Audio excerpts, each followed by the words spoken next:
এখন আমাদের কাজ কি হবে, আমাদের এই টগল সাইড বারের সাপেক্ষে একটা সাইড বারকে তৈরি করে নেওয়া। So side bar dot JSX এ চলে আসবো এবং আমরা আমাদের সাইড বারটাকে এখন তৈরি করে ফেলতে পারি। তো আমাদের সাইড বারের জন্য যে ডিভটাকে আমরা নিয়েছিলাম এটার ভেতরে আমি কিছু ক্লাস নেমকে অ্যাড করে দিব। প্রথম যে ক্লাস নেমটা হবে সেটার নাম হবে অফ ক্যানভাস ক্লাস নেম, এবং এটার মাধ্যমে আমি বুঝাইতেছি যে এটা একটা সাইড বার। বুটস্ট্র্যাপে অফ ক্যানভাস ক্লাসটা দ্বারা একটা সাইড বারের বিভিন্ন ধরনের স্টাইলিংকে বুঝায়। সো এই ক্ষেত্রে আমি অফ ক্যানভাসকে নিয়ে নিব এবং তারপর আমি এখানে দিয়ে দিব অফ ক্যানভাস ড্যাশ স্টার্ট। এখান থেকে স্টার্ট হবে এবং এখানে যে ইম্পর্টেন্ট ক্লাসটা সেটার নাম হচ্ছে শো, এবং এই শো ক্লাসটার কারণে একটা সাইড বার আমাদের স্ক্রিনে শো হয়।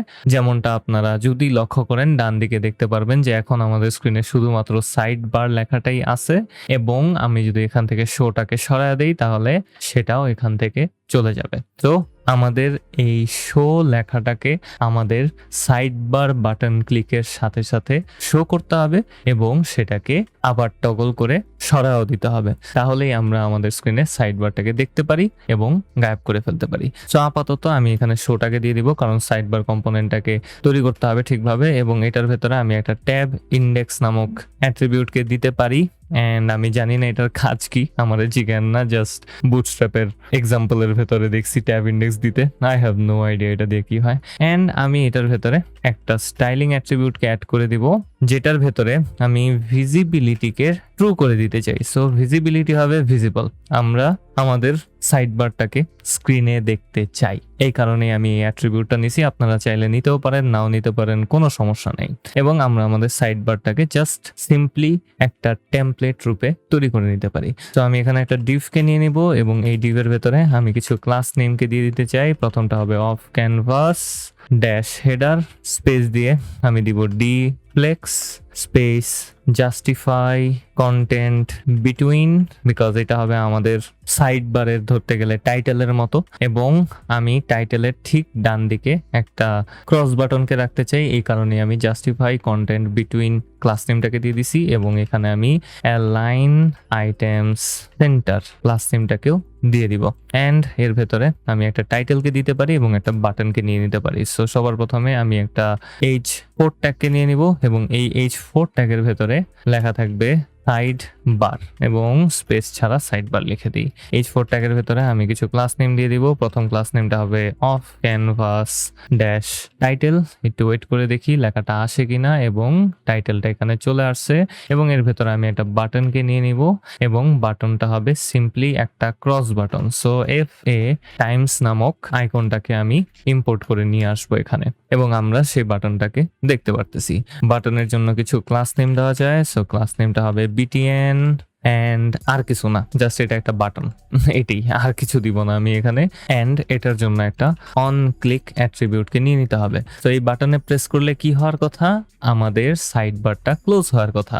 সাইড বারের ভ্যালুটাকে চেঞ্জ করে কিভাবে, টগল সাইড বার ফাংশনটাকে ব্যবহার করে। তো যেহেতু আমাদের গ্লোবাল কনটেক্সট সেট আপ করা আছে, সেহেতু এখানেও আমি ইউজ গ্লোবাল কনটেক্সট আমাদের কাস্টম হুকটাকে ব্যবহার করতে পারি এবং আমরা সেখান থেকে আমাদের প্রয়োজনীয় ফাংশন এবং ভ্যারিয়েবল গুলাকে ইম্পোর্ট করে নিতে পারি। সো কনস্ট ডিস্ট্রাকচার করব is side bar open comma toggle side bar ফাংশনটাকে, এবং নিয়ে নেওয়ার পর ইকুয়ালস টু সাইন দিয়ে দিলাম। একটু দেখি সবকিছু ঠিকঠাক আছে কিনা। এখানে একটা এরর দেখাইতেছে, অন ক্লিক অ্যাট্রিবিউট আমি কিছু দেই নাই। আপাতত এটাকে আমি একটু কমেন্ট আউট করে দেই, পরে আমরা এটাকে অ্যাপ্লাই করব।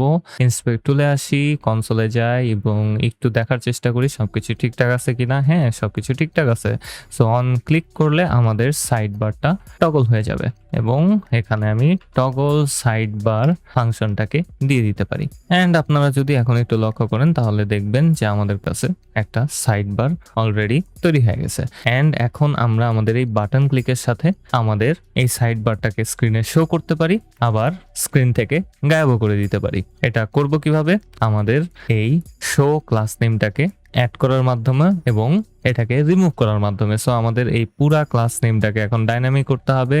সো এই ক্ষেত্রে আমি একটা এক্সপ্রেশনকে নিয়ে নিব, একটা ব্যাকটিককে নিয়ে নিব এবং কোটেশন গুলাকে এখান থেকে সরাই দিতে পারি, এবং আমরা আমাদের এই শো ক্লাস নেমটাকে ডাইনামিক্যালি আমাদের কোডে বসাবো, আবার কোড থেকে নিয়ে নিব। সো আমি এখানে একটা ডলার সাইন, একটা এক্সপ্রেশন, এবং আমরা চেক করব ইজ সাইড বার ওপেন কিনা।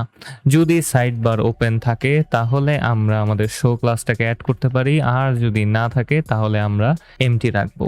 এবং যদি লক্ষ্য করেন তাহলে সাইড বারটা এখন এখান থেকে চলে গেছে। এবং সাথে সাথে আমি আরেকটা কাজ করতে চাই, আমাদের এই ভিজিবিলিটির জন্য আমরা একটু চেক করে নিব যে আমাদের ইজ সাইড বার ওপেন আছে কি নাই। সো এই ক্ষেত্রে আমি ইজ সাইড বার ওপেনটাকে চেক করব টার্নারি অপারেটরের মাধ্যমে।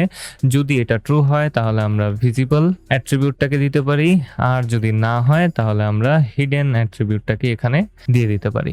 এবং একটু ওয়েট করলে এবং পেজটাকে রিলোড করার পর যদি আমি ওপেন সাইড বার বাটনে ক্লিক করি তাহলে দেখবো আমাদের সাইড বার ওপেন হয়ে গেছে।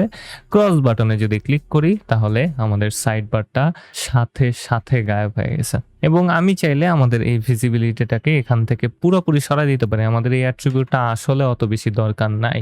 রিলোড করলাম, ওপেন সাইড বারে ক্লিক করলাম, সাইড বার ওপেন হয়ে গেল, এবং সাইড বারের ক্রস বাটনে ক্লিক করলাম, সাইড বারটা গায়েব হয়ে গেল।